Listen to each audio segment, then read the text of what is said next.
ಸಖತ್ ಖಾರ ಬಣ್ಣ ಮತ್ತು ರುಚಿ ಆಚಿ ಚಿಲ್ಲಿ ಪೌಡರ್. ಚಳಿಗಾಲ ಶುರುವಾದ್ರೆ ಸಾಕು ಅಪಘಾತಗಳ ಸಂಖ್ಯೆ ಹೆಚ್ಚಾಗುತ್ತೆ. ಅದರಲ್ಲೂ ಬಾಗಲಕೋಟೆಯಲ್ಲಿ 5 ದಿನಗಳ ಹಿಂದೆಯಷ್ಟೇ ಕಬ್ಬಿನ ಟ್ರ್ಯಾಕ್ಟರ್ಗೆ ಕಾರು ಡಿಕ್ಕಿಯಾಗಿ 4 ಮೃತಪಟ್ಟಿದ್ರು. ಜಿಲ್ಲೆಯಲ್ಲಿ ಕಬ್ಬು ಸಾಗಿಸುವ ವಾಹನಗಳಿಂದಲೇ ಮೇಲಿಂದ ಮೇಲೆ ಅಪಘಾತಗಳು ನಡೆಯುತ್ತವೆ. ಅದ್ಯಾಕೆ ಅಂತ ತೋರಿಸ್ತೀವಿ ನೋಡಿ.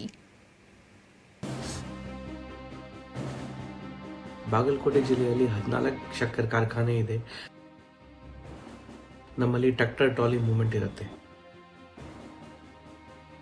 ಅಕ್ಟೋಬರ್, ನವೆಂಬರ್, ಡಿಸೆಂಬರ್ ವರ್ಷದ ಈ 3 ತಿಂಗಳು ಬಂದ್ರೆ ಬಾಗಲಕೋಟೆ ಜನ ಬೆಚ್ಚಿ ಬೀಳ್ತಿದ್ದಾರೆ.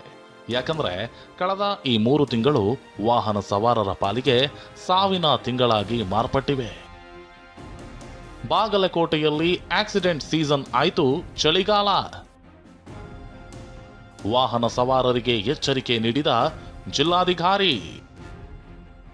ವಿಷಯ ಏನಂದ್ರೆ ಬಾಗಲಕೋಟೆ ಜಿಲ್ಲೆಯಲ್ಲಿ 13 ಸಕ್ಕರೆ ಕಾರ್ಖಾನೆಗಳಿವೆ.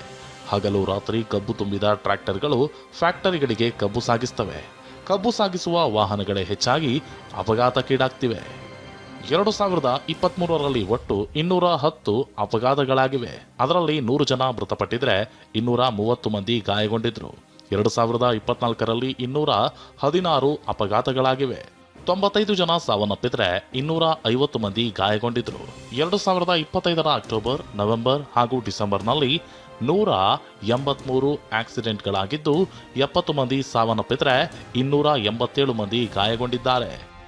ಅಪಘಾತ ಹೆಚ್ಚಾಗಲು ನಾನಾ ಕಾರಣಗಳಿವೆ. ಚಳಿಗಾಲದಲ್ಲಿ ರಸ್ತೆಯಲ್ಲಿ ಮಂಜು ಹೆಚ್ಚಾಗಿ ಆವರಿಸಿರುತ್ತೆ. ವಾಹನಗಳು ಸರಿಯಾಗಿ ಕಾಣದೆ ಅಪಘಾತ ಉಂಟಾಗ್ತವೆ. ಇನ್ನು ರಾತ್ರಿ ವೇಳೆ ಕಬ್ಬು ಸಾಗಿಸುವ ಕೆಲ ಲಾರಿ ಹಾಗೂ ಟ್ರ್ಯಾಕ್ಟರ್ಗಳಲ್ಲಿ ಹಿಂದೆ ರಿಫ್ಲೆಕ್ಟರ್ ಅಳವಡಿಸಿರಲ್ಲ. ಇದರಿಂದ ವೇಗವಾಗಿ ಚಲಿಸುವ ವಾಹನಗಳು ಕಬ್ಬಿನ ವಾಹನಕ್ಕೆ ಡಿಕ್ಕಿ ಹೊಡಿತಿವೆ.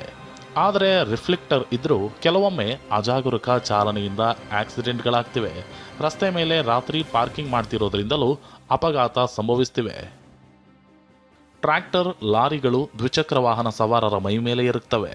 ಅದರಲ್ಲೂ ಟ್ರ್ಯಾಕ್ಟರ್ಗಳಲ್ಲಿ ಜೋರಾಗಿ ಟೇಪ್ ರೆಕಾರ್ಡ್ ಹಾಕಿರ್ತಾರೆ. ಇದರಿಂದಲೂ ಅಪಘಾತ ಸಂಭವಿಸ್ತಿವೆ. ಇದೇ ರೀತಿ ನಾನೆಲ್ಲ ಬೈಕ್ ಸವಾರವರಿಗೆ, ಕಾರ್ ಅವರಿಗೆ ಕೂಡ ನಾನು ರಿಕ್ವೆಸ್ಟ್ ಮಾಡ್ತಾ ಇದ್ದೀನಿ, ತಾವು ಕೂಡ ರೋಡ್ ಮೇಲೆ ಮೂವ್ಮೆಂಟ್ ಮಾಡ್ತಾ ಇದ್ದೀರಾ. ಆ ರೋಡಲ್ಲಿ ಮೂವ್ಮೆಂಟ್ ಮಾಡುವಾಗ ಆ ಟ್ರ್ಯಾಕ್ಟರ್ ಟ್ರಾಲಿ ನೋಡಿ ಅಥವಾ ಏನಾದರೂ ಸ್ವಲ್ಪ ಕೇರ್ಫುಲ್ ಆಗಿ ತಾವು ಮೂವ್ಮೆಂಟ್ ಮಾಡಬೇಕು. ಅಪಘಾತಗಳನ್ನು ತಡೆಯೋದಕ್ಕೆ ಜಿಲ್ಲಾಡಳಿತ ಸಾಕಷ್ಟು ಕ್ರಮ ಕೈಗೊಂಡಿದೆ. ಟ್ರ್ಯಾಕ್ಟರ್ ಮತ್ತು ಲಾರಿ ಚಾಲಕರಲ್ಲಿ ಜಾಗೃತಿ ಮೂಡಿಸುತ್ತಿದೆ. ಕಬ್ಬು ನುರಿಸುವ ಸೀಸನ್ ಅಪಘಾತದ ಸೀಸನ್ ಎಂಬಂತಾಗಿದೆ. ಆ ಕಳಂಕ ಬದಲಾಗಬೇಕಾದ್ರೆ ಮೈತುಂಬ ಎಚ್ಚರಿಕೆಯನ್ನು ಇಟ್ಕೊಂಡು ಕಬ್ಬು ಸಾಗಿಸುವ ವಾಹನಗಳು ಸಂಚರಿಸಬೇಕಿದೆ. ರವಿ ಮುಖಿ, TV9, ಬಾಗಲಕೋಟೆ.